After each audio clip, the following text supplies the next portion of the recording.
La Sociedad Española de Radiodifusión presenta... Ser... ¡Aquí va la radio! Podcast. Siempre. Estás escuchando el Abierto de Hoy por Hoy. Cada día analizamos las noticias más relevantes de la actualidad, las claves políticas, económicas y sociales, con las voces de los protagonistas y los distintos puntos de vista de nuestros tertulianos. Tiempo para el análisis, tiempo para el abierto en esta mañana de jueves, aquí en Hoy por Hoy, con Elisa de la Nuez. ¿Qué tal? Muy buenos días. ¿Qué tal? Buenos días. Con Ignacio Escolar, buenos días. Buenos días, Ángel. Y con Javier Aroca, muy buenos días. Buenos días. Vamos a empezar por el tema con el que abríamos también ayer este abierto, porque se acababa de producir, hacía solo unas horas, que ese acuerdo de pesca en Bruselas, por el cual se mantenía la propuesta de Europa de esas 27 jornadas al año para poder faenar en el Mediterráneo, pero ampliables a más o menos las mismas que pueden faenar ahora si los barcos, si las flotas implementan una serie de mejoras. Ayer estuvimos ya leyendo parte de esa letra pequeña porque era lo que estaban esperando los pescadores. Las primeras valoraciones que hacíamos de urgencia nos decían, habrá que leer la letra pequeña, y una de las claves de la letra pequeña nos la planteaba Javier Ruiz aquí, y era saber quién paga la factura para adaptar la flota entera a esos nuevos recortes exigidos por la Unión Europea. ¿Quién corre con el gasto? Es evidente que puede marcar la diferencia entre pescar algo menos o convertir en chatarra los nuevos barcos. Es decir, ¿quién va a asumir el coste de la reconversión de la flota pesquera en el Mediterráneo? Javier Ruiz, hola de nuevo. ¿Qué tal, Ángel? ¿Cómo estás? Claro, esta era la clave y es en lo que se están fijando más los pescadores, ¿no? Porque ellos están haciendo cuentas de si les va a salir a cuenta, si no les va a salir a cuenta, y quién va a pagar todas estas reformas. ¿Quién las paga? Claro, eso es lo primero de todo, ¿quién lo paga? En una línea... en su nota de comunicación ayer, el Ministerio de Agricultura y Pesca decía va a haber ayudas públicas para financiar esa reconversión de aparejos. Pero la ley europea no lo permite. Lo comentábamos ya ayer. Sí. La ley europea no te permite pagar por cumplir la ley. Para que la gente nos entienda, que es muy sencillo de entender. La Unión Europea te puede subvencionar para que tu coche contamine menos. Pero la ley europea no te puede subvencionar para que le pongas cinturón de seguridad. Eso no puede ser subvencionado, eso es cumplir la ley. Así que no está claro qué dice Agricultura, qué dice la ley y quién manda. Recuerda, la patronal pesquera, Cepesca. Tiene un coste económico adicional que primero ya veremos si lo financia el Fondo Europeo Marítimo y Pesquero o no, y en su caso, si lo financiará, a ver cuándo llega y en qué porcentaje, que eso también es importante. Y esto es lo que recuerdan los pescadores, que la ley es la que es, que o hay alguna partida concreta o pueden volver a parar, y esta, Ángels, es la amenaza. Parar de nuevo antes de Navidades. A los que os guste el pescado o el marisco, ya sabéis lo que significa esto a estas alturas en precio. Porque, Javier, ¿de qué dinero estamos hablando? ¿Qué significa para cada pescador estas mejoras? Pues la Unión Europea aquí les da dos alternativas a los pescadores. Paras el barco y faenas 27 días al año, es decir, ingresas mucho menos, solo un mes, o ingresas menos. Alternativa 2, gastas más en cambiar redes, las puertas del barco, otras cuestiones, y los pescadores lo que están diciendo es, oiga, a mí me da lo mismo, o por un lado o por el otro del balance. Ustedes me están diciendo o gana usted menos o gasta usted más, pero en cualquier caso me están diciendo váyase usted a la ruina. ¿De cuánto dinero estamos hablando, Ángels? Las cofradías dicen que cambiar las redes, pasar a 45 milímetros en costa, más grandes para que las especies más pequeñas puedan escapar por esa malla, o a 55 para la pesca de profundidad, eso significa un gasto de unos 3.000 euros por aparejo, aparentemente. Cada barco lleva entre 4 y 6 redes, así que solo el cambio de redes son de entre 12 y 18.000 euros. Luego, la segunda cosa que te permite faenar más días es la de las puertas pelágicas, básicamente puertas que te permiten devolver al mar especies o peces pequeños. Bueno, eso ronda los 50.000 euros, llegan a costar 70.000. Así que estamos hablando solo con esas dos medidas, que son las dos claves, de un gasto de 70.000 euros por embarcación. Y ojo, hay que cambiarlos todos para tener los beneficios de la Unión. Así que, insisto, los pescadores están diciendo esto es la ruina. Decepción, malestar, cabreo. Que no es posible que la única pesca que vaya a haber en el Mediterráneo sea la pesca que legítimamente ejercen los pescadores argelinos o marroquíes. Hay, Ángels, unos 2.000 barcos en esta batalla. Son unos 120 millones de euros lo que cuesta reconvertir todo esto. Y esta es la clave ahora de la factura. Si esto lo paga el Estado, 120 millones... pueden ser palomitas, pero pueden ser una pendiente deslizante. La ley cuestiona esto, pero más allá de esto, oiga, si tenemos que reconvertir y esto lo paga el Estado, ¿quién es el siguiente sector que se va a poner ahí a decir, a mí me lo pagan también? Y si lo pagan los pescadores, esto puede ser su ruina. De hecho, muchos están diciendo ya que no les hagan más planes de pesca, sino otro tipo de planes. Subvenciones para achatarrar los barcos. Teníamos, Ángels, 22.000 barcos cuando entramos en la Unión Europea, nos quedan 8.500, menos de 2.000 en el Mediterráneo. Todo esto es el debate económico que los pescadores plantean ahora a Agricultura, que Agricultura debe contestar, debe poner orden a todas estas cuestiones, porque el otro debate, Javier, el medioambiental, no existe, porque el Mediterráneo sigue en peligro. Esto es así. Sí, no hay debate en esto. La FAO, Naciones Unidas, están diciendo estamos pescando por encima de la capacidad del mar, al doble de la capacidad del Mediterráneo para regenerarse. Hay especies que no tienen tiempo de volver a crecer. Se está discutiendo la rentabilidad del mar cuando, dice FAO, lo que deberíamos es estar discutiendo la sostenibilidad del mar. Si seguimos pescando así, nos lo cargamos. Los pescadores aquí están protestando y en esto, Ángels, algo de lógica hay en su argumento, porque el argumento suyo es los peces no tienen fronteras. Muy bien, la Unión Europea me recorta a mí las cuotas, pero ¿qué pasa con Túnez? ¿Qué pasa con Argelia? Que siguen pescando y siguen pescando exactamente lo mismo. De hecho, esto es lo que está pasando. Nosotros tenemos ahora mismo 2.000 barcos, para ser exactos, Ángels, 1.953 en el Mediterráneo. Túnez tiene 12.000. Turquía tiene casi 10.000, 9.000 barcos allí. Así que tenemos una pregunta a corto plazo, que es la que tienen los pescadores, ¿quién paga la reconversión?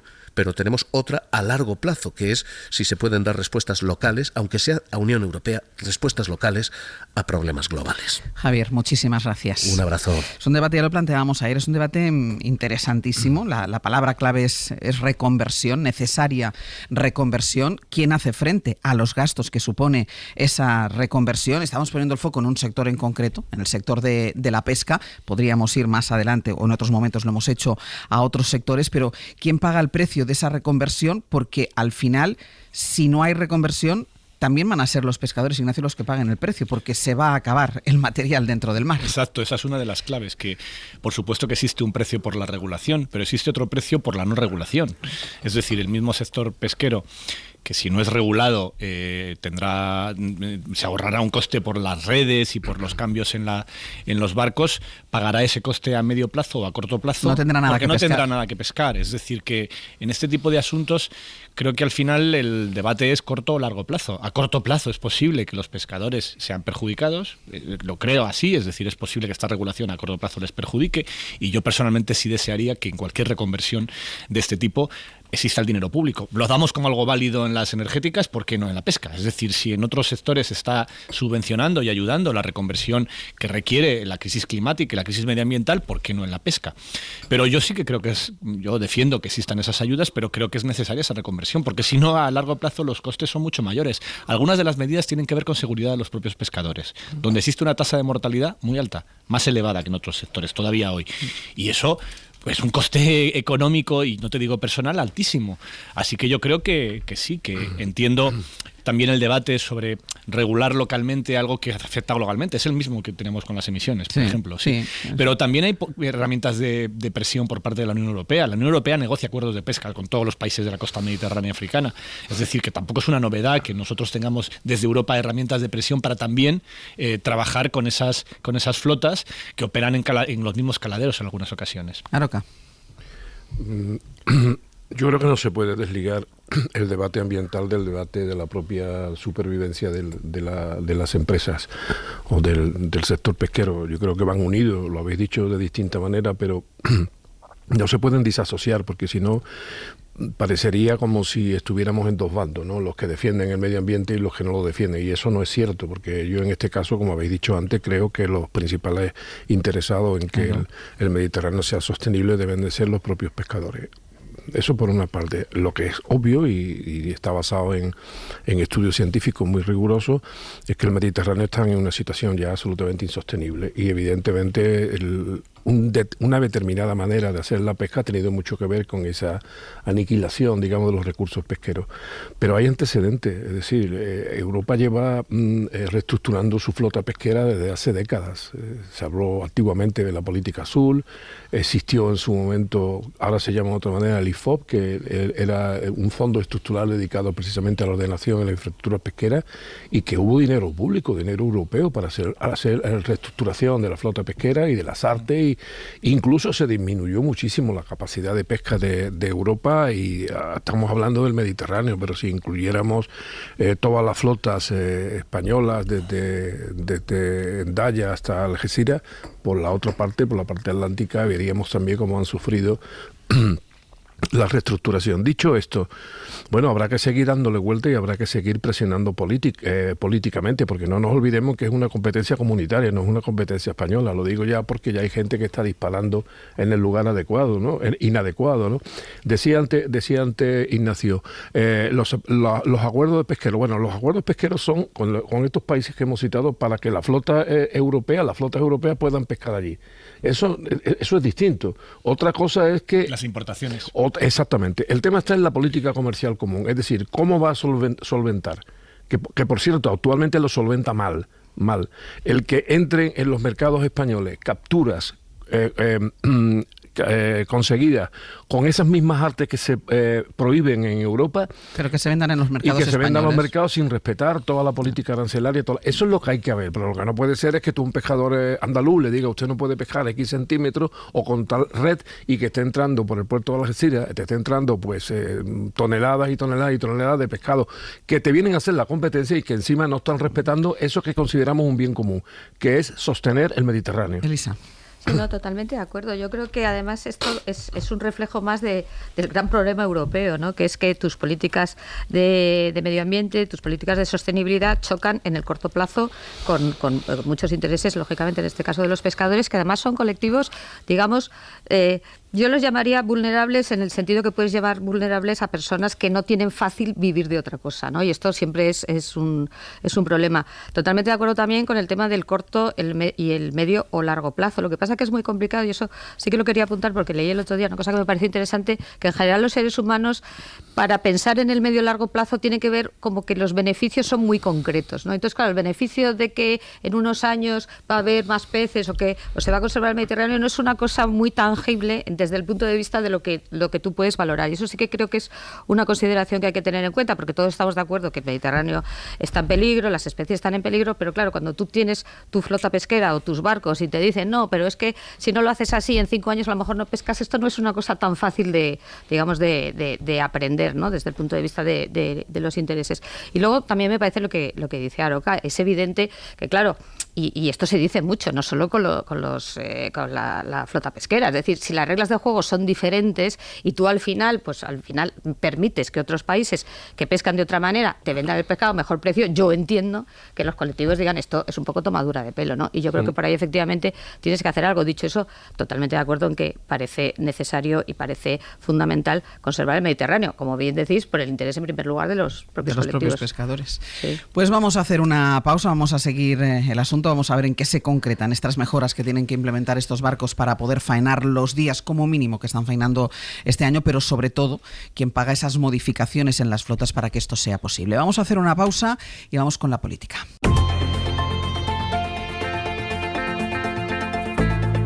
El Abierto. Ser Podcast. En el Abierto, Ignacio Escolar, Elisa de la Nuez y Javier Aroca. Vamos con el gran titular político del día. Voy a situarles. Ayer hubo la Copa de Navidad que ofrece Moncloa, a la que van sobre todo periodistas. Pedro Sánchez se acercó a esos periodistas en una conversación de esas que llamamos informales. Eso quiere decir que no hay micrófonos ni hay cámaras, pero que lo que se dice allí sí se puede hacer público, lo que se viene a conocer siempre como un corrillo. Unas horas antes ha habido sesión de control al Gobierno en el Congreso de los Diputados y ahí Pedro Sánchez ha escuchado cómo Feijóo le hablaba de los imputados que hay en el entorno más cercano, incluso familiar, del presidente del gobierno, y lo que hace Pedro Sánchez cuando se acerca a la prensa es denunciar que el Partido Popular juega con las cartas marcadas. ¿Y esto qué quiere decir? Ana Fernández Vila, buenos días. ¿Qué tal, Áñez? Buenos días. Lo que quiere decir, o lo que traslada Pedro Sánchez, es que el Partido Popular recibe filtraciones de los jueces, información privilegiada para hacer oposición. Sí, el presidente ayer quiso ir un paso más allá. El viernes pasado, en otro corrillo informal con los periodistas el Día de la Constitución, le escuchamos denunciando que su gobierno y él son víctimas de una estrategia de acoso judicial. Y ayer en Moncloa ya habló directamente de su sospecha de que esa estrategia busca ayudar al PP en su ofensiva contra el gobierno. Dijo que el PP, como decías, juega con cartas marcadas y puso dos ejemplos. Al jefe de gabinete de Ayuso, Miguel Ángel Rodríguez, cuando adelanta decisiones judiciales, y al propio líder del PP, Núñez Feijóo, cuando le augura un calvario judicial. Así que Sánchez se mostró ayer muy preocupado, es lo que quiso trasladar, que está muy preocupado con la actuación de algunos jueces que contribuyen, dijo, a la labor de oposición del PP. Una oposición que no es política, aseguró, sino que es estéril, que solo busca ruido, y además Sánchez también criticó que ahora Feijóo, en esa labor de oposición, trate de usar a Junts para intentar quebrar la mayoría de la investidura. Sobre esto aseguró el presidente que el gobierno está convencido de que no hay ninguna posibilidad de una alianza estable entre el partido de Puigdemont y el PP, que es política, ficción. Y sobre el tema de la corrupción aseguró tanto él como sus ministros que están tranquilos, que no hay nada. Ana, gracias. A vosotros. Pues hablaremos de esta negociación de los presupuestos, pero por centrarnos en esa frase, el PP juega con las cartas marcadas. ¿Estuviste en la Copa de Moncloa, Ignacio? No pude ir. Vaya, iba a decir, por si estabas en ese corrillo exactamente. No. Juega el PP con las cartas marcadas, dice el presidente del gobierno, porque dice que avanza decisiones judiciales, algunas de ellas después se hacen en realidad. ¿Tú qué piensas? A ver, yo creo que más allá de los casos concretos hay un marco general que es innegable. Es un dato que es demoledor. En los últimos 28 años, la derecha ha controlado el Consejo General del Poder Judicial, que es donde se deciden los nombramientos. Pues ahí había un consejo nombrado directamente por el PP. Durante 23 de los últimos 28 años, frente a 5 de la izquierda. No porque no haya habido alternancia política, que la ha habido, en fin, en las últimas 3 décadas, yo creo que la mitad la ha gobernado la izquierda y la mitad ha gobernado España la derecha, sino porque las estrategias permanentes de bloqueos en la renovación del Consejo General del Poder Judicial, los incumplimientos permanentes, que hubo 3 en las últimas 3 décadas por parte del Partido Popular, permitieron a la derecha controlar el sitio desde donde se nombran los puestos claves en la justicia. Y colocar ahí a jueces que comparten su cosmovisión, que yo no digo que respondan directamente a sus órdenes, porque tampoco lo creo, pero sí que el PP se ha afanado mucho en la selección de personal de las cúpulas de la justicia en España durante 3 décadas. Ha hecho también otra estrategia, que es, a la hora de los nombramientos, escoger a jueces jóvenes, para así garantizar que cuando se jubilaran hubiese pasado mucho tiempo, a diferencia de la izquierda, que nombró en muchas ocasiones, los vocales progresistas del Consejo, a jueces más veteranos que se han jubilado. Por poner un ejemplo muy concreto, Manuel Marchena y Luciano Varela entran a la vez en el Tribunal Supremo, pero Marchena sigue siendo presidente fue hasta hace muy poquito presidente de la Sala Penal y sigue en la sala, y Marchena se jubiló hace unos cuantos años ya, porque no tenían la misma edad. Uno era fundador de Jueces para la Democracia, otro era un candidato, aunque fue votado por todos, porque eran acuerdos amplios, propuesto por el sector conservador. Y eso acaba provocando a medio o a largo plazo pues una descompensación en las salas claves. En la sala de lo penal del Supremo, cuando perdió el poder Felipe González, en la sala de lo penal del Tribunal Supremo, que es la que decide todos los casos de corrupción, había 7 jueces progresistas frente a 6 conservadores, 8 jueces progresistas frente a 7 conservadores, o sea, prácticamente un empate. Había una diferencia de un juez, de un bloque y el otro. Hoy creo que es 14-3, 14-4, 15-3, es decir, es una diferencia apabullante. Y eso, por supuesto, que influye en las decisiones. ¿Cómo no va a influir que los jueces que se ocupan de mirar según qué asuntos sean los seleccionados, los elegidos por las mayorías conservadoras en el Poder Judicial, en muchos casos obtenidas de forma más que irregular o filibustera, ¿no? Aquí se hacen muchos análisis hablando del poder que va a tener Trump en Estados Unidos controlando la Corte Suprema. Bueno, pues aquí llevan 3 décadas controlando el equivalente el equivalente no porque sería constitucional, pero sí el Tribunal Supremo español. Elisa. Sí, no, yo le voy a hacer, como ya lo sabe Ignacio, una enmienda. Vamos a debatir, sí. Sí, no, es un poco una enmienda a la totalidad, porque, claro, partir de la base de que la politización del Consejo, que es un hecho lamentable. Tú lo has denunciado muchas veces. Lo he denunciado y lo sigo denunciando porque todavía está por ver si este Consejo, aún digamos, con otra composición, no sigue un poco la estela de los anteriores, ¿no? Que es la preocupación. Pero evidentemente esto va de los nombramientos judiciales. Este es el tema y por eso los partidos tienen interés. Porque si el Consejo no tuviera esa discrecionalidad en nombrar a los altos magistrados, particularmente Sala Segunda de lo penal, donde van los aforados, sí, y Sala Tercera de lo contencioso administrativo, que controla actos del Gobierno de Administración, no estaríamos hablando ni de PP, ni de PSOE, ni de magistrados progresistas, ni conservadores. Esto es clarísimo. Entonces, claro, el problema es que eso efectivamente permea en la cúpula judicial, no tanto por lo que tú dices, porque yo no creo que los magistrados se vean a sí mismos como parte de un, digamos, a la conservadora, a la progresista. Es más, ellos te dirán, oye, a mí me ha nombrado tal, me ha nombrado por acuerdos amplios, no sé qué, yo no me siento, digamos, marcado, ¿vale? Y eso creo que es importante, pero es cierto que la percepción puede ser esa, la percepción del público en general y de la ciudadanía. Pero yo creo que, claro, lanzar el mensaje de que los magistrados que han sido nombrados por una mayoría conservadora o una mayoría del PP y tal, son todos personas que van a necesariamente colaborar con el PP, seguir las instrucciones del PP, a mí eso me parece que es dar un salto muy, muy grande y que yo no daría. He dicho que eligen a las personas que comparten su cosmovisión y eso les favorece, aunque ellos se consideren independientes, que creo que se consideran.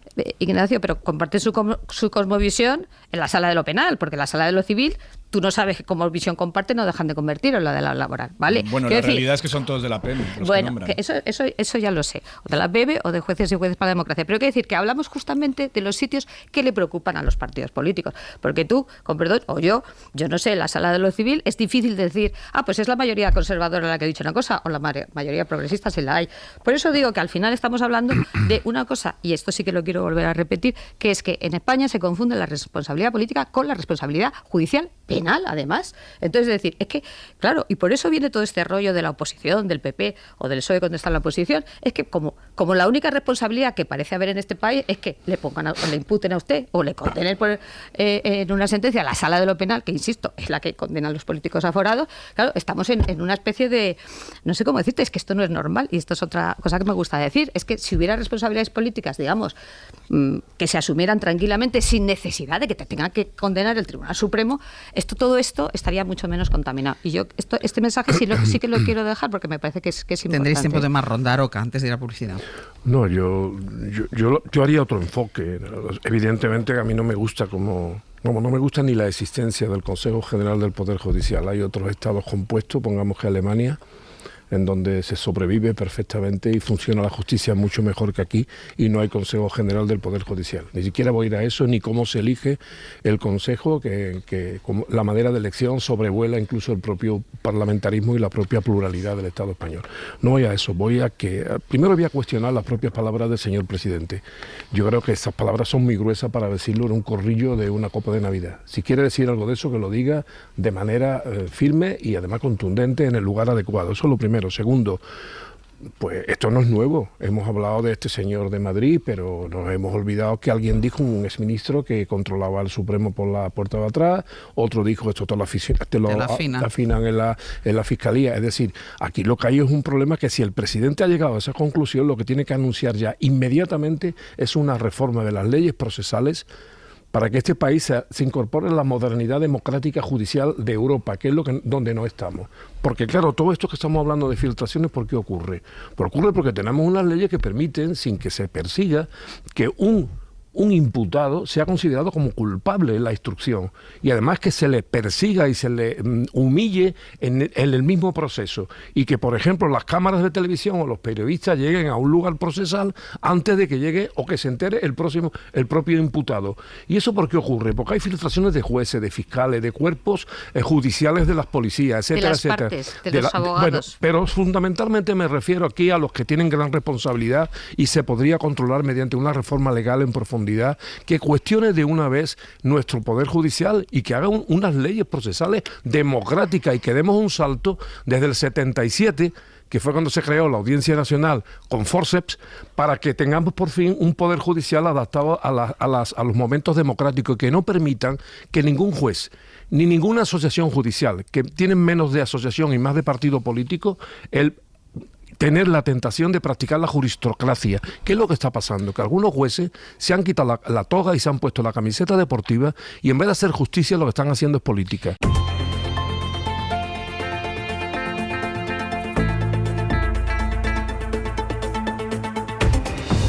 En el abierto, Ignacio Escolar, Elisa de la Nuez y Javier Aroca, todavía comentando esas palabras que pronunció el presidente del gobierno, Pedro Sánchez, ayer en la Copa de Navidad en Moncloa. El Partido Popular juega con las cartas marcadas, hablando de la connivencia entre determinados jueces y el Partido Popular, que va avanzando algunas de las decisiones judiciales que después se van confirmando. Y decía, y me interesa, Elisa, lo que piensas tú de esto, porque decía Aroca lo de la necesidad de una reforma legal en profundidad. Y él hablaba de otra cosa, que es que hay algunos jueces que dejan la toga, y él hablaba de la camiseta deportiva. Yo entiendo que quería decir camiseta de los partidos, de los partidos, no de los equipos de fútbol, sino de los partidos políticos. Sí, me parece interesantísimo el tema de las filtraciones, efectivamente, porque sí, como bien dices, esto transcurriese, digamos, en el silencio, por así decirlo, ¿no? De un procedimiento judicial que, de verdad, como soy abogada en ejercicio, hay muchísimos procedimientos que nadie sabe nada de ellos, que es lo normal, sobre todo cuando son penales y pueden no acabar en nada, ¿no? Decir, oiga, pues venga usted, porque como sabéis el imputado investigado tiene derecho a ir con abogado tal, pero eso puede acabar en nada y nadie tiene por qué enterarse. Entonces, efectivamente, el punto es que cuando hay filtraciones, y ya nos podríamos buscar quiénes son los responsables, que yo no lo sé, he dicho las partes porque de verdad que muchas veces son las propias partes en el procedimiento las que dicen, oye, tal. Pero dicho eso, claro, eso hace que juegues inmediatamente en un terreno que no es el tuyo, que es en el de los medios de comunicación. Porque si tú estás en tu juzgado o en la sala del Supremo, no sé qué, y haces tu trabajo, y eso, digamos, no salta a los medios, pues aquí paz y después gloria. Entonces, estoy totalmente de acuerdo que ese es el punto fundamental que hace que pases a jugar en un terreno que no es el propiamente procesal, que es el de los medios de comunicación y que ya estás en otro terreno, ¿no? Entonces, te doy totalmente la razón. Lo que no tengo tan claro es si eso tendría que ser a través, o sea, en el sentido de que habría que exigir responsabilidades clarísimamente cuando se producen filtraciones. Lo que pasa es que me diréis los medios de comunicación, claro, pero el periodista tiene derecho al secreto de la fuente. Claro, por eso digo que está siempre ese contraste entre lo que debería ser, creo yo, un proceso judicial que no tiene que estar en los medios todo el día, sobre todo cuando hablamos de personas relevantes, bla, bla, bla, y el interés periodístico, que me vais a decir, como me han dicho muchas veces los periodistas, oye, yo tengo derecho a intentar conseguir esta filtración y a publicarla, ¿no? Entonces, me parece interesante, no sé hasta qué punto una reforma legal puede atacar este tema. Lo tiene que hacer, y yo al menos a los juristas de los que yo me fío, leo todo, incluso a los que no me fío, pero porque bien. Es obligación y no ser perezoso intelectualmente, pero la mayoría coinciden en algo que tú acabas de decir, no sé si confesar, y es que en determinados procedimientos penales, cuando son políticos, evidentemente es cuando se producen las filtraciones. Claro, cuando hay interés mediático. Claro, en lo demás, no, cuando hay interés político, al final los medios de comunicación son un instrumento de todo esto, aunque a veces sean protagonistas, y estos juristas de los que yo me fío coinciden en que hay una colisión, entre el derecho a informar, que es un derecho constitucional, y después el derecho también, en este caso, de los imputados a que se respeten sus derechos constitucionales. Y ahí es donde voy. Por eso digo que hay que reformar la ley. Porque cuando se producen este tipo de filtraciones, que en la generalidad de los casos suelen venir de jueces, fiscales o policías judiciales, cuando esto ocurre, se están infringiendo y conculcando de manera muy severa los derechos constitucionales de los imputados. Porque como tú bien dices, al final puede ser que no pase nada, porque la instrucción es simplemente la preparación del juicio oral, como decía el Landelino Lavilla, que en paz descanse, uno de los juristas de los que yo me fío, aunque sea muy conservador. Entonces, bueno, evidentemente hace falta una reforma. ¿Para qué? Para que ningún juez que filtre se vaya a ver rositas, para que ningún fiscal que filtre se vaya a ver rositas, y eso haciéndolo compatible con el derecho a la información, que también tiene que tener sus límites, porque la información, entre otras cosas, dice la Constitución en el artículo 20, la información, el derecho a la información tiene que ser veraz. Es decir, que hay un límite a la información, que es la mentira. O sea, cuando un periodista miente, está defecando en la Constitución española. Ignacio. Sí, el problema con lo de las filtraciones es que, en fin, a mí me gustaría que hubiese un criterio. O no se persigue nunca o se persigue siempre. Lo anómalo es que o se investigan todas o no se investigan. Lo anómalo es que se le investiga solo al fiscal general del Estado, a un No tengo claro por qué, porque en esa cadena de custodia de esos correos había decenas de personas y han decidido que se le investiga, de las decenas de personas han decidido que solo se investiga a los fiscales y no a todos los demás que tuvieron acceso a esos correos, lo cual me parece muy anómalo, porque no entiendo cuáles son los argumentos para todos los demás. Y en esa misma investigación contra el fiscal general del Estado, cada día se están filtrando informaciones de ese juicio, cada día, sin que nadie investigue nada, porque igual de presunción de inocencia tendrá Alberto González Amador, la pareja de Isabel Díaz Ayuso, que el fiscal general del Estado, y estamos viendo los WhatsApp del fiscal general del Estado publicados en los medios de comunicación. Entonces ahí claramente hay algo que de toda la vida de Dios se ha llamado doble rasero. De toda la vida de Dios. Ya el propio inicio de la investigación fue así. ¿Por qué no se investigó la filtración de la declaración de la renta de Juan Carlos Monedero, por ejemplo? No es que no fuese acusado nadie, es que no fue nadie investigado. Y aquí estamos, en algunos casos, aplicando un código, una vara de medir, y en otros otra, como si fuese un campo de fútbol donde todo el mundo juega igual, pero solo en un lado se pitan los penaltis. Y esto te da que pensar. A mí me da que pensar también, cuando hablamos de estos asuntos, yo me acuerdo mucho de esto, de ese tal M. Rajoy. 330.000 euros en dinero negro cobrados según los papeles de Bárcenas, unos papeles que según sentencias judiciales, la misma que sirvió para condenar al arquitecto del PP que hizo la reforma en negro de Génova, se dieron por válidos. No es que no fuera condenado, es que no fue imputado. Es que no fue siquiera imputado. De hecho, se le llamó solamente como testigo y hubo un juez, Ángel Hurtado, que se negó a que fuera siquiera como testigo. ¿Dónde está este juez? En el Tribunal Supremo, nombrado por la mayoría conservadora del Consejo General del Poder Judicial, y es hoy el que está investigando al fiscal general del Estado. Pues no sé, a mí todo esto me hace reflexionar que lo mismo esos 28 años que el PP ha controlado la cúpula del Poder Judicial en España han tenido algo que ver con nombramientos, con decisiones, con cómo se ha configurado las grandes salas, los puestos clave de la judicatura española, donde a algunos se llega a una oposición y a otros no, a otros se llega solamente porque se les nombra desde un consejo, que yo estoy a favor del consejo, por cierto. Creo que esto se llama la justicia emana del pueblo, que es algo que viene en la Constitución y que dice que los jueces, que la justicia, que el Parlamento, que los valores, que el pueblo en las elecciones democráticas tiene algo que decir sobre cómo se configura ese poder del Estado. Pero creo que el problema está no en que el Parlamento tenga algo que decir, es que ha habido un filibusterismo desde el Parlamento para evitar que los poderes democráticos influyan ahí. Elisa, después contigo, Roca. Sí, no, yo quería volver un poco al tema de las filtraciones, porque efectivamente, totalmente de acuerdo que tendrían que investigarse todas, en eso estamos totalmente de acuerdo, pero claro, el problema siempre es que la filtración casi es lo normal cuando hay un caso mediático, no la excepción. ¿Por qué en un caso se le investiga y en otro no? Que te doy la razón, que no puede haber un doble rasero, pero que lo que quiero decir es que se ha convertido en la regla general. Y esto creo que es preocupante. Es decir, que sistemáticamente cuando hay una investigación que tiene tintes mediáticos, vamos a tenerlo todo. El vídeo de Pedro Sánchez ante el juez. ¿Esto?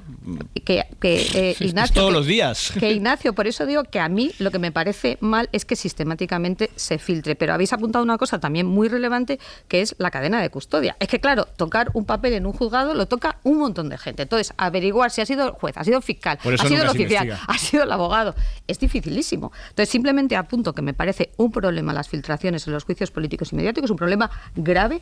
También insisto, tú me has dicho confesión, no, yo no doy como abogada, no doy papeles, y además la gente lo sabe, yo no doy papeles procesales porque me parece que está mal, pero dicho eso, sí que sé que hay compañeros que los dan, sí que sé que hay compañeros, abogados en ejercicio, que cuando llama a un periodista dice, pues ningún problema. Entonces, esto es una práctica absolutamente general, por eso insisto que la cadena de custodia es amplísima, porque hay un montón de gente que tiene los papeles. Y por supuesto me parece mal, y creo que habría que buscar algún tipo de exigencia de responsabilidad sistemática. Quizá, fíjate, estoy pensando, a lo mejor esto me van a decir, al juzgado del que salen las filtraciones, porque como no sabemos si ha sido el juez, si ha sido fiscal, si ha sido el oficial, si ha sido tal, decir, oiga, un juzgado que sistemáticamente salen filtraciones debería tener algún tipo de investigación. Pues empieza por el Supremo y la Audiencia Nacional. Por quien sea. Lo primero, como Ignacio y yo tenemos opiniones distintas sobre la existencia del Consejo General del Poder Judicial, decirle para que se quede tranquilo que donde no lo hay, que es en Alemania. No, lo nombra el ministro de Justicia, es que el Consejo General del Poder Judicial y todo el Poder Judicial depende del Poder Legislativo, bien sea a escala federal o a escala federada, y después de los... A mí ese modelo no me parece mal tampoco. Bueno, pero resulta que son más independientes que aquí. Absolutamente. Eso es lo interesante. Porque la independencia muchas veces depende del juez. Ya lo decía Aristóteles. O sea, depende del juez y de que sea su profesional. La honradez depende del juez. Si un juez no se deja manipular ni politizar, eso es lo primero. Segundo, hombre, ha puesto una serie de ejemplos, ¿no? Pero yo voy a poner otro, Ábalos. Ábalos ni siquiera el juez ha pedido el suplicatorio. y ya está condenado en los medios de comunicación. ¿Por qué digo esto? Porque no es solamente una distinción entre la colisión de dos derechos, no. Es que hay periodistas y medios de comunicación que también están jugando políticamente. Y entonces nos quieren vender la burra de que Ábalos es ya un señor condenado, que no sé si lo será, no lo sé. Pero de momento no está ni siquiera bajo la petición de suplicatorio. Y hoy ha ido a declarar, porque lo permite la ley procesal, de manera voluntaria, que veremos a ver si declara o no declara. Y por último, lo de M. Rajoy. Hombre, Ignacio, lo que no podemos ser los que observamos lo que está pasando es cándidos. Quiero decir, no, te voy a decir por qué. Te voy a decir por qué. No, yo también soy cándido, porque muchas veces la responsabilidad nos hace ser prudentes. Pero un poder judicial que en un proceso es capaz de llegar a la conclusión de que la señora Begoña Gómez tiene 42 euros en una cuenta corriente y que no identifica cuenta y que desconoce que para contratar con la administración pública lo primero que te piden es un certificado de titularidad bancaria, es que estamos en manos de gente que no sabe ni investigar o que investiga mal deliberadamente, como para descubrir 42 euros en la cuenta de Begoña Gómez y no sabe quién es M. Rajoy, que creo que lo sabe hasta él mismo. O sea, él mismo sabe que es él. Lo que pasa es que, claro, no se atreve a decirlo, dice, a ver si se van a dar cuenta los jueces que soy yo. En el abierto, Ignacio Escolar, Elisa de la Nuez y Javier Aroca. Más allá de esas palabras, de esa referencia a la justicia de Pedro Sánchez ayer en la Copa de Navidad en la Moncloa, también nos contaba antes Ana Fernández Vila cómo está convencido y está optimista, al menos el presidente del gobierno, con la posibilidad de que salgan adelante las negociaciones, que vayan bien para poder sacar adelante las cuentas del Estado. Confía en poder cerrar los presupuestos del año que viene en los próximos meses. Aunque en los últimos días ha tenido varios sustos o varios encontronazos con Junts y con el PNV. Los dos se ausentaron ayer de la reunión para prorrogar el impuesto a las energéticas, con el que, por cierto, no están de acuerdo. Guillermo Lerma, buenos días. Hola de nuevo, Ángels. Pero es que además, en esta misma semana, Junts le ha pedido a Sánchez que se someta a una cuestión de confianza. Junts ha pactado con el Partido Popular y ayer, por último, le reprocharon en el Pleno. Junts le reprochó al Gobierno, le reprochó a Pedro Sánchez no haber cumplido con sus pactos en Cataluña. ¿Qué dice el Gobierno de todo esto? ¿Mantiene el optimismo a pesar de todo esto? Sí, aseguran en el Ejecutivo que van a conseguir sacar los presupuestos. La certeza que tiene el Gobierno es que presentarán esas cuentas en el primer trimestre del año que viene, y asumen en la Moncloa que hay asuntos en los que los grupos nacionalistas pueden coincidir con el PP en materia económica, pero está convencido el presidente, lo decía ayer también en las conversaciones informales en esa Copa de Navidad, de que tanto en Génova como en Waterloo saben que solo hay una mayoría de gobierno posible y que tanto el PP como Junts utilizan estos acuerdos puntuales que hemos visto esta semana para intentar reforzar sus propios relatos. Sánchez cree que las tensiones de las últimas horas con los socios, con el PNV, con Podemos o con los de Puigdemont, son fruto de la complejidad parlamentaria con la que tiene que trabajar el gobierno, pero está convencido de que esos obstáculos se pueden salvar. El gobierno insiste en que, al margen de los mensajes que los socios emiten en público, en privado hay negociaciones, aunque avancen a distintas velocidades. Con el PNV, por ejemplo, la ministra de Hacienda sí que está hablando ya de presupuestos, pero con Junts las conversaciones se centran en cumplir compromisos pendientes, como por ejemplo la delegación de competencias en materia de inmigración. Sobre este asunto, las fuentes del gobierno consultadas aseguran que están dispuestas a dar presencia a los Mossos en lugares donde ahora no pueden operar, como pueden ser puertos y aeropuertos, aunque manteniendo en el control de las fronteras a la policía y a la Guardia Civil. A falta de algunos flecos, esa carpeta, dicen en el Ejecutivo, está bastante avanzada. La Moncloa espera, de hecho, que ese pacto con los independentistas sobre inmigración le ayude a desatascar otros asuntos pendientes y que, a cambio de la delegación de competencias, Junts apoye, por ejemplo, la reforma de la ley de extranjería que permita el traslado de los menores migrantes que llegan a Canarias y que el gobierno ya descarta poder sacar adelante con el PP. De todo eso, los socialistas esperan hablar con Junts en la reunión que venimos contando. Espera celebrar antes de Navidad. Sánchez aseguró ayer que sigue dispuesto a celebrar una cita con Puigdemont. La puerta está abierta, dijo el presidente, pero esa cita no está todavía en la agenda del jefe del Ejecutivo. Guille, gracias. Hasta luego. Está Junts en plena operación mediática de que sepa Pedro Sánchez que no se lo vamos a poner fácil, que sepa Pedro Sánchez, y además recordemos que acordó con el Partido Popular también una enmienda esta misma semana, que sepa que me puedo ir al otro lado el día que menos se lo espere. Lo que yo no sé es hasta qué punto está dispuesto a tensar la cuerda Junts, porque el otro lado, si se queja de cómo le van las cosas en este lado, en el otro lado no lo va a tener mejor. Bueno, yo creo que hay una dosis de teatralidad muy importante en estos momentos previos a la aprobación de los presupuestos generales del Estado, en donde, en este caso, Junts, también el PNV, actúa más pensando en su electorado y en sus propios intereses territoriales que no en lo otro, ¿no? Hay un condicionante muy importante que impide, creo, que tanto PNV como Junts tumben el gobierno por la vía que sea, y es la perspectiva de que lo que venga sea un PP andamiado con Vox, ¿no? Eso no, entre otras cosas porque van a tener que volver a sus países respectivos, a Euskadi y a Cataluña, a explicarlo, y no creo que les convenga con las perspectivas electorales que tienen allí. Pero después, dicho esto, eso no significa que no vayan a presionar, y van a presionar en función de sus intereses y en función de su ideología. Lo digo porque fijaros que ha sido precisamente el impuesto a la energética lo que ha unido a toda la derechura española. Claro, la derechura española, la vasca y la catalana, todas unidas, y parece que a partir, digo yo, esto lo cuento como anécdota, a partir de un artículo que escribió Josu Jon Imaz en un periódico, ¿no? Que fue el que dio un poco el agua, como se dice en la jerga de lámpanos, quiero decir en este caso que yo sea un lámpara y muchísimo menos, pero que sí quiero hablar de jerga, ¿no? Pero hay un error, y es que creemos que hablamos gobierno progresista, bueno, eso lo aceptamos, ¿no? Acuerdo de investidura, el acuerdo de investidura no es progresista, en todo caso pinto. Es pinto. Y ahí hay intereses que son intereses de la derecha. Luego, por tanto, van a defender esos intereses de la derecha, bien sea en materia de tributación, en materia energética o en el caso de inmigración. Pensar que de pronto estos Junts y PNV se han transformado en un partido distinto del que son es un error. Por tanto, van a pelear por eso. Y van a conseguir muchas cosas. Lo digo porque otra vez voy a utilizar la palabra, Ignacio, lo de la candidez, ¿no? Porque la candidez de la izquierda, que se convenza de una vez que la mayoría parlamentaria es la mayoría disponible.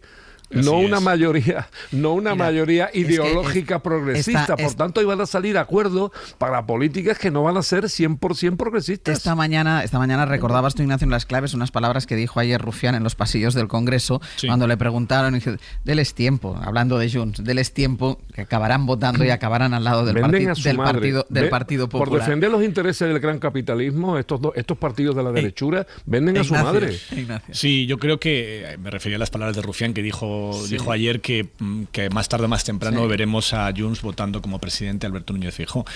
Yo no lo tengo tan claro, ¿eh? Yo creo que ahí hay una tesis, una razón, que es lo que hizo que en un parlamento con mayoría conservadora, que es lo que es este parlamento, no saliese un presidente conservador, que es que había una mayoría mucho mayor en contra de Vox y en contra de cualquier acuerdo de Vox.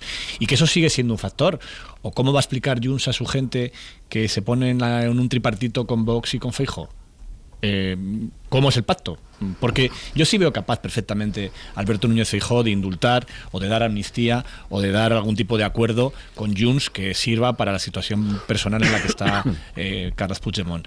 Perfectamente. De hecho, es que, en fin, tampoco nos sorprendamos. El propio Feijóo lo confesó a un corrillo de periodistas en la campaña de las gallegas, y yo recuerdo también lo que decía el PP en esos meses cuando intentó una aproximación a Junts, y veíamos a Esteban González Pons diciendo que era un partido de larga tradición de legalidad. Pues oye, para ser la semana antes terroristas y golpistas, pues me sorprendió esa afirmación. Y era la misma época en la que Feijóo decía esto de que Junts no era su rival político. Pues para no serlo.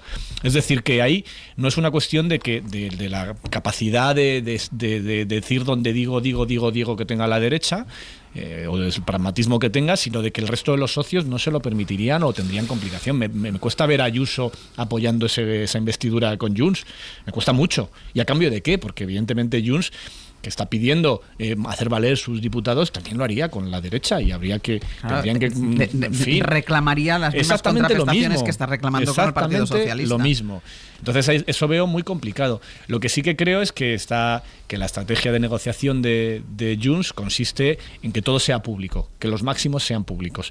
También lo entiendo desde un punto de vista político, ¿no? O sea, me parece que es lógico que sea así desde el momento en que Junts está fuera de prácticamente todos los gobiernos. Perdió la Generalitat, se ha convertido en un partido con pocas herramientas de presión de mensaje político, siguen con su gran rivalidad con Esquerra, siguen con su apuesta por la hegemonía del independentismo a futuro en Cataluña, y todo eso pues les lleva a que su negociación tiene que ser muy correosa y muy potente. Pero también quiero recordar que absolutamente todos los acuerdos que se han dado en esta legislatura, desde la propia investidura de Sánchez, vinieron precedidos por un ruido brutal.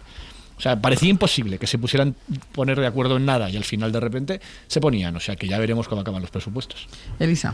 Sí, no, totalmente de acuerdo. Poco que añadir. Lo primero, como dice Aroca, aquí no hay una mayoría progresista para la legislatura, no lo hubo nunca. Tienes dos partidos que te apoyan.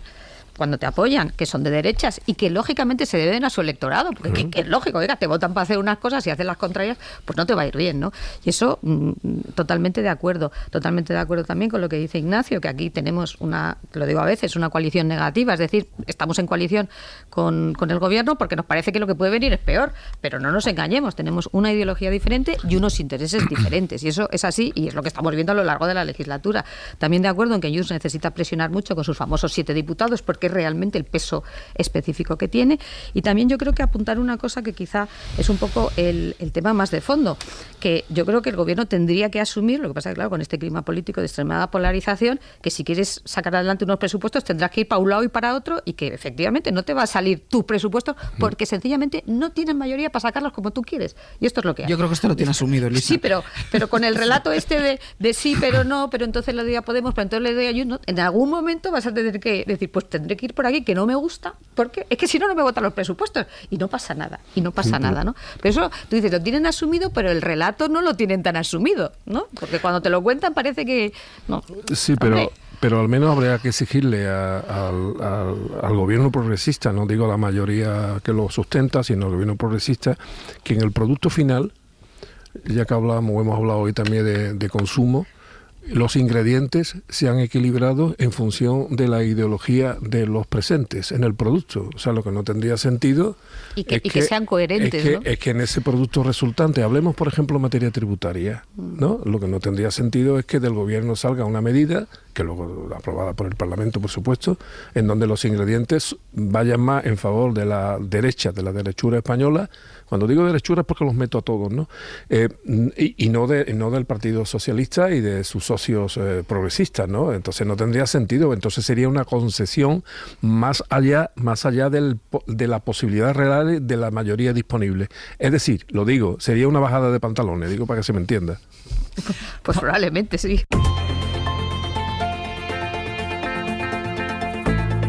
El Abierto.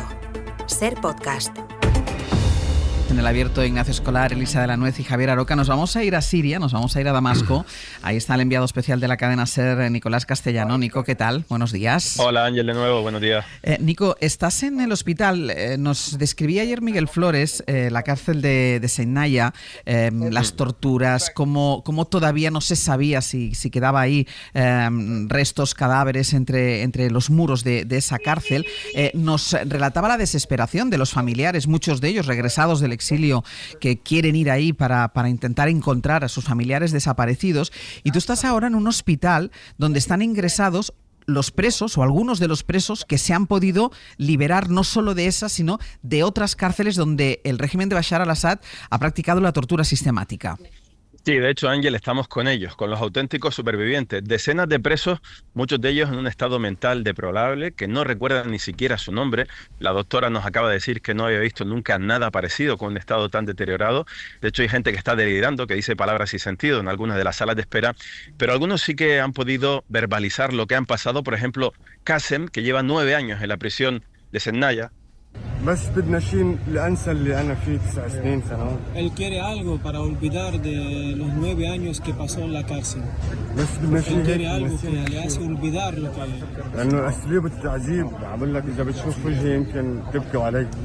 Dice que si ven mi cara, quizás se lloran por mí, ¿tú me entiendes? No nos ha querido enseñar Ángel la cara, pero dice que estaba absolutamente desfigurado, sin dientes, que prácticamente no le daban nada de comida y que de hecho cuando sintió la liberación no daba crédito porque no se creía, pensaba que era un motín. Yo pensé que era un motín como del año 2007. Dice que él ocultó alguna comida, bebida en sus ropas porque pensó que el régimen va a venir a matarlo a él. Y nos ha contado también cómo era Zelnaya. Solo en su celda había 150 personas y en su planta más de 1000. Solo en el segundo piso donde él estaba salieron 1000 personas. Dice que cada jaula o cada, prisión, departamento tiene de 150 a 200 personas. Éramos 6 departamentos, lo calculé yo, más o menos 1000. Y nos ha contado también cómo pasaba incluso meses en los sótanos. Dice que no veía la luz solar y así le torturaban.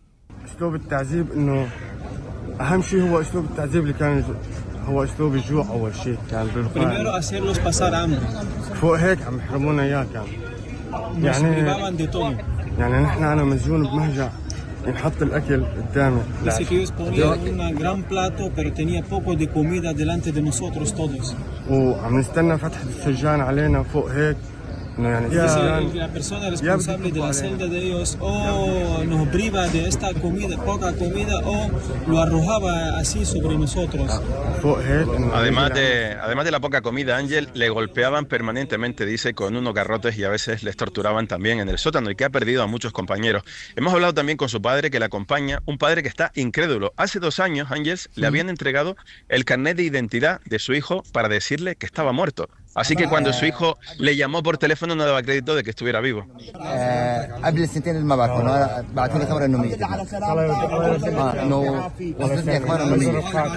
que hace 2 años él supo de que él está muerto. Enviaron el carnet de identidad de él de que él está muerto. Es un padre con suerte. Aquí hay muchísimas familias y es desesperante, Ángel, ver cómo están enseñándoles las fotos a algunos de los presos supervivientes, pidiéndoles alguna información sobre sus seres queridos, sus hijos. Muchas madres están pidiendo ayuda en la puerta de este hospital. Y también hemos encontrado una escena tremenda en una de las habitaciones.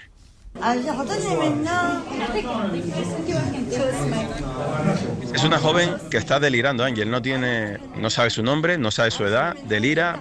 Pregunta por tabaco, porque le enseñemos la cartera, porque le demos ropa. Y es una de las circunstancias que describe Hannah Mohamed, la doctora, de cómo muchos de los presos han llegado en esta situación de deterioro.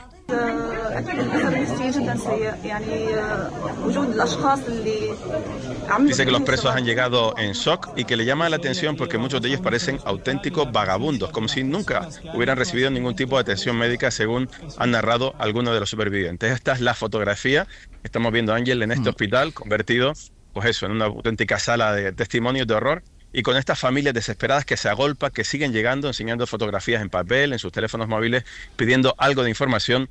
Recordemos, más de 60.000 personas pasaron por estas cárceles de tortura. Tremendo el relato, Nico. Luego está el día a día, la vida y sobre todo el funcionamiento de este gobierno de transición. Esta mañana nos contabas cómo Damasco, por ejemplo, había recuperado ya un poco la normalidad en cuanto que los bazares ya habían abierto, había el tráfico habitual, habían abierto los bares, las cafeterías. Y luego está la gestión que vaya haciendo este gobierno de transición. En las últimas horas, el líder islamista Al-Julani ha pedido un voto de confianza para ese gobierno de transición que intenta mostrarse como moderado. Sí, ante la preocupación de muchas cancillerías internacionales de hacia dónde va a evolucionar esta amalgama de grupos yihadistas, digamos estos 12 grupos que conforman la HTS, Al-Julani aparecía aquí en Damasco en las últimas horas en una de las mezquitas donde suele ir a rezar y se ha dejado grabar por sus seguidores lanzando este tipo de mensajes. Hace un llamamiento a la comunidad internacional para que confíen en su gobierno de transición, asegura que va a tomar todas las medidas para acabar precisamente con el aparato de represión del régimen de Bashar al-Assad y pide eso, sobre todo a la comunidad internacional, que le ayude económicamente y que ayude a Siria a retomar su vida normal. Un voto de confianza, un guante que recoge el secretario general de Naciones Unidas. Naciones Unidas está plenamente comprometida a apoyar una transición fluida de poder a través de un proceso político integral que respete los derechos de todas las minorías y a allanar el camino para una Siria unida y soberana, garantizando al mismo tiempo su integridad territorial. Y mientras, otro detalle, Israel sigue bombardeando el territorio de Siria, Ángels, y como hemos escuchado durante la mañana en las distintas conexiones, incluso con sus periodistas empotrados, presumiendo eso, de que los tanques están a 30 kilómetros de aquí, de Damasco. Nico, gracias. Un abrazo, hasta luego. Hasta luego. Claro, ¿cómo no va a alegrarse uno de la caída de un régimen que permite las torturas que nos estaba describiendo, o los efectos, cuyos efectos nos estaba describiendo ahora Nico? El segundo paso es la incertidumbre. Es verdad que el gobierno de transición se intenta, sobre todo para tranquilizar, y lo decía Nico, al mundo entero, las cancillerías, de que somos moderados, pero la incertidumbre es evidente, y no, o sea, no solo en el contexto internacional, para los propios sirios. Aroca. Bueno, yo creo que esa es la descripción de lo que está pasando, ¿no? Lo que pasa es que profundicemos un poco. Siria es un país ocupado.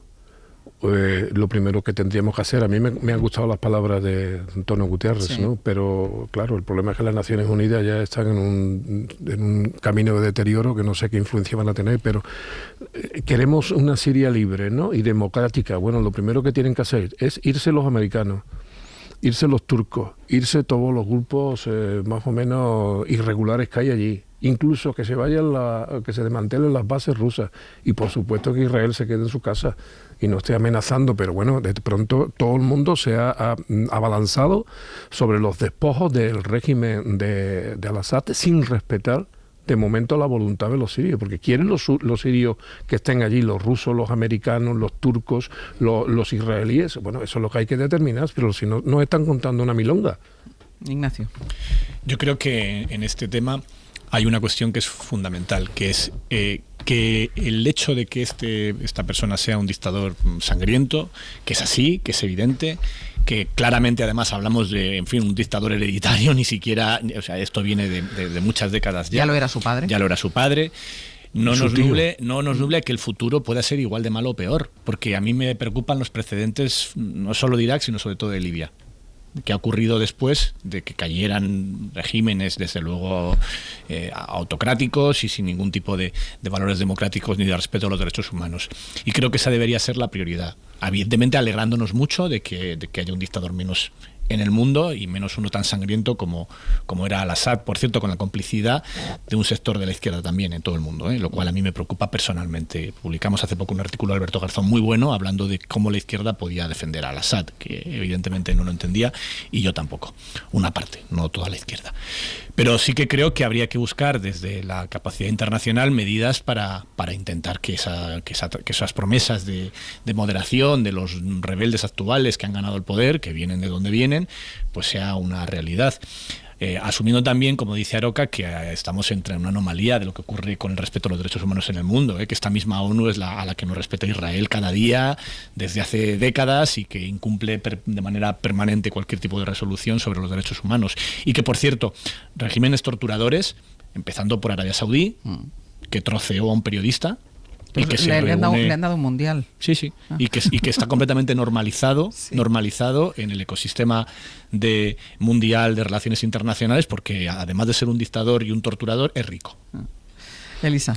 No, totalmente de acuerdo. Es evidente que la caída de un dictador de estas características te tienes que alegrar, pero está claro que la incertidumbre es altísima, ¿no? Y también de acuerdo en que la situación del país es absolutamente anómala. Allí todo el mundo tiene intereses. Vamos, ya simplemente entender quién está allí, por qué, los intereses de los turcos, de los rusos, de los americanos, es complejísimo. Entonces, claro, es un escenario realmente diabólico. A mí lo que sí me gustaría es indicar, porque lo habéis apuntado muy bien, tanto el caso de Libia, yo añadiría el caso de Irak, Irak, que a veces lo que viene después es peor en el sentido de que es un caos absoluto, ¿no? Y el caos incluso puede ser una situación donde todavía se vulneren más los derechos humanos. Por eso digo. Entonces, yo estaría, pues evidentemente alegre por lo que ha pasado, pero con mucha incertidumbre, y quizá también lo que habéis apuntado, a ver si realmente la comunidad internacional es capaz, que yo también tengo mis dudas, de hacer una presión que razonablemente vaya a una transición, que es la que todos deseamos, que sea lo más pacífica y lo más democrática posible, pero con muchísima incertidumbre. Perdona, muy breve. No, quiero decir que hagamos una reflexión no solamente de Siria sobre el estado de determinadas prisiones.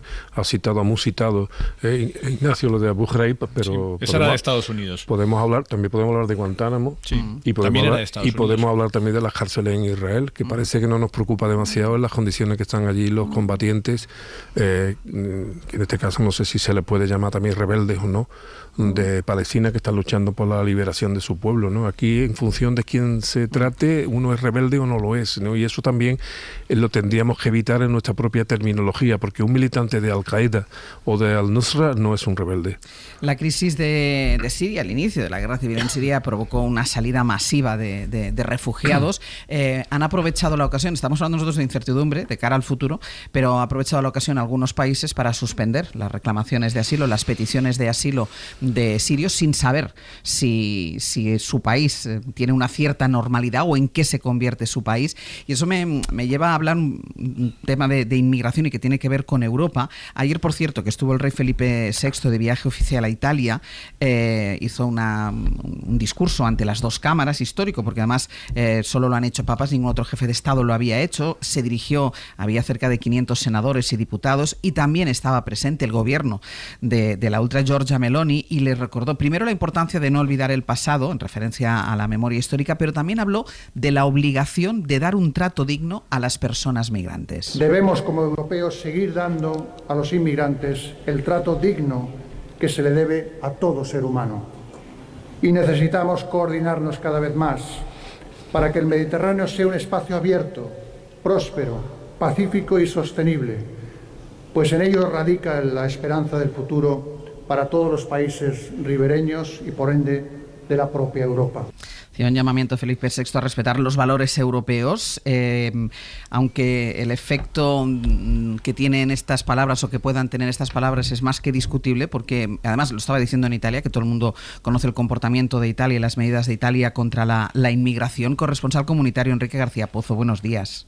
¿Qué tal, Ángeles? Buenos días. Porque Europa va endureciendo la lucha contra la inmigración cada vez algo más. Ayer la vicepresidenta de la Comisión Europea cambió la posición que defendía hasta ahora la Unión para avalar que los países que hacen frontera con Rusia o con Bielorrusia puedan hacer, por ejemplo, devoluciones en caliente en algunas ocasiones, es decir, devolver inmigrantes en la misma frontera. Pero es que además habló de suspender el derecho de asilo. Y la razón es que interpretan el flujo migratorio que llega, sobre todo de los países del este, como una parte de la guerra híbrida de Rusia.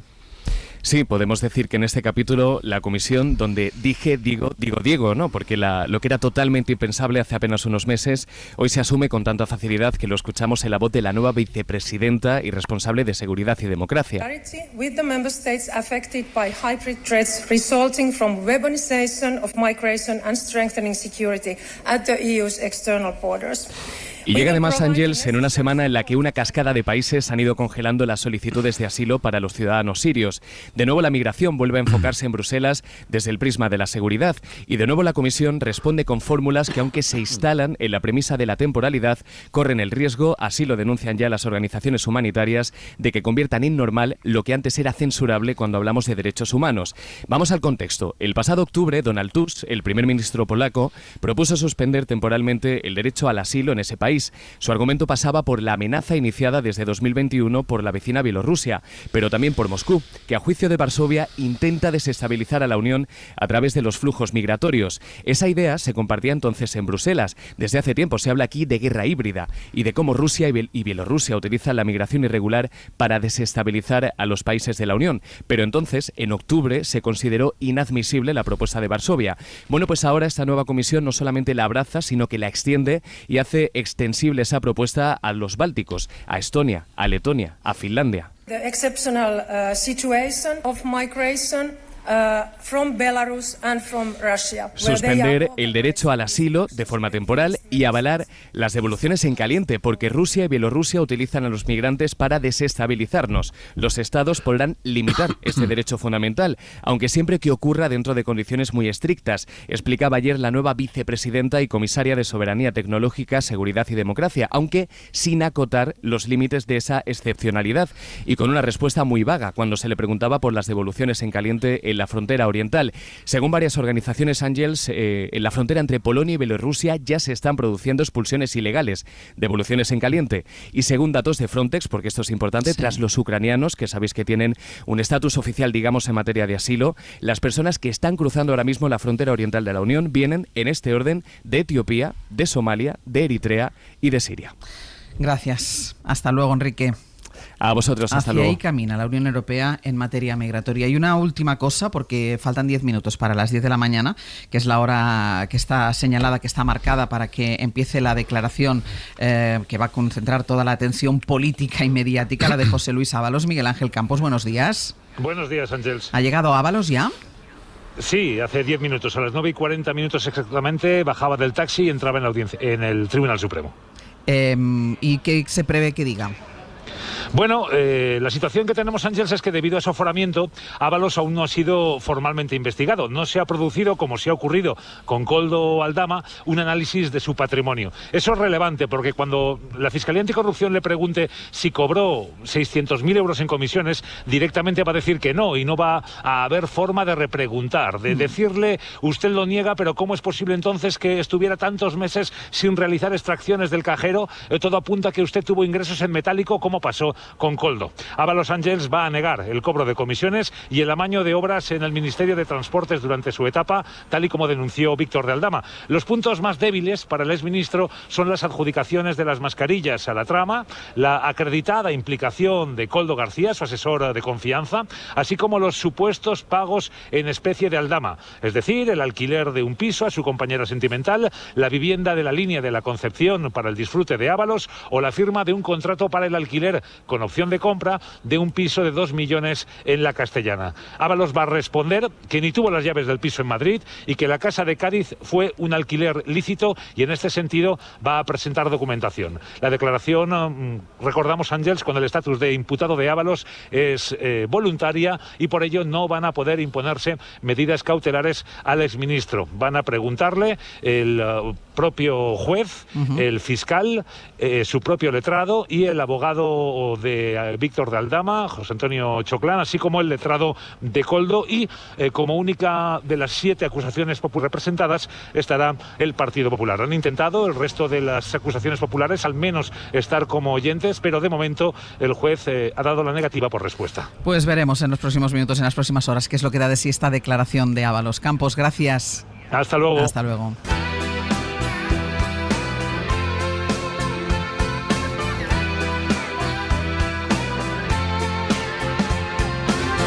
La estrella roja se esfumó jugando al ajedrez, me cambió por un cantante de hip hop. Entre vodka y clamoxil amanecí en mi cama. Vamos a ir terminando el abierto. Aquí está bailando Pepe Rubio. Buenos días. Temazo este, ¿eh? Es un temazo.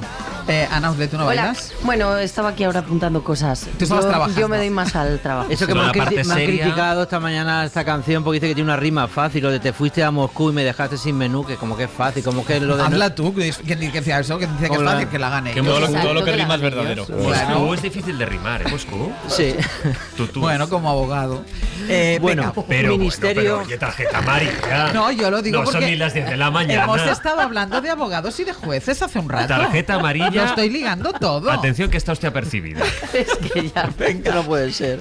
El Observatorio Retina 2025 en el Ministerio de Ciencia y Tecnología con Nuño Domínguez y Jaime García Cantero. Vamos a hablar de tendencias para 2025, año de incertidumbre científica por lo de Trump, y quién controla la inteligencia artificial. Son los dos grandes temas del 2025. Por otro lado, Núñez Nuño ha hablado con el Instituto Español de Oceanografía sobre la sostenibilidad de la pesca. ¿Te acuerdas que Odón de Buen ya hablaba de eso hace 100 años?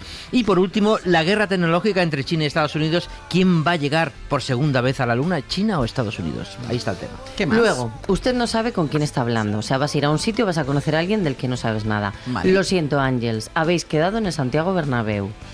A lo mejor es por lo del Mundial de 2030, no lo sé. Tengo que ir. Y no es un abogado, te lo digo. y es un sastre, pero no José Luis. ¡Qué bonita esa rima! Sí la has hecho tú. ¿Qué más? Bueno, la lengua colola, con relaciones lingüísticas con Siria. ¿Cuántos españoles hay en Siria? ¿Cuántos sirios hay en España? ¿Qué idioma hablan? La expresión un camino de Damasco. Es decir, que Siria tiene mucho que hablar con el tema de la lengua, ¿eh? ¿Un camino de Damasco? ¿Es una expresión? Sí, hombre. Bueno, mira, Sevilla, el único nombre que ha tenido, aparte del que tiene durante un tiempo, fue Hims. Porque la mayoría de los árabes que había en Sevilla eran de origen sirio y de la ciudad de Homs. Lo que aprendemos. ¿Cómo te quedas? Lo que aprendemos. Y luego también vas a aprender en el cine, porque hoy Ocaña trae de Sorogoyen a John Ford, su serie, la de Sorogoyen, Los Años Nuevos, y de John Ford trae varias películas que vamos a analizar, así que aprenderemos algo seguro. ¿Y qué más? Al dente con Ainhoa Aguirregoitia sobre caldos y calducho. A mí esa palabra calducho no me gusta nada. Calditos. Calditos mejor. Sí. Los usos que tiene el caldo. Es decir, un caldo siempre es muy socorrido. Hay que tener siempre caldo en la cuando nevera. llega el invierno. ¿A que sí? Hombre, pues vamos. Y no solo para tomarlo solo con unos fideos, también como base para otras. Para hacer otras cosas. Incluso lo que no es caldo estrictamente. Quiero decir, lo que no es caldo de pollo. ¿Te quieres quedar y participas en todas las secciones del programa? Sí. Estaría bien. Lo tenemos ahí y él va apuntando sus cosas. Que vaya apuntando. Pues no, te vas. Javier Aruca, Lisa de la Nuez, Ignacio Escolar. Hasta la semana que viene. Adiós. Para no perderte ningún episodio, síguenos en la aplicación o la web de la SER, Podium Podcast o tu plataforma de audio favorita.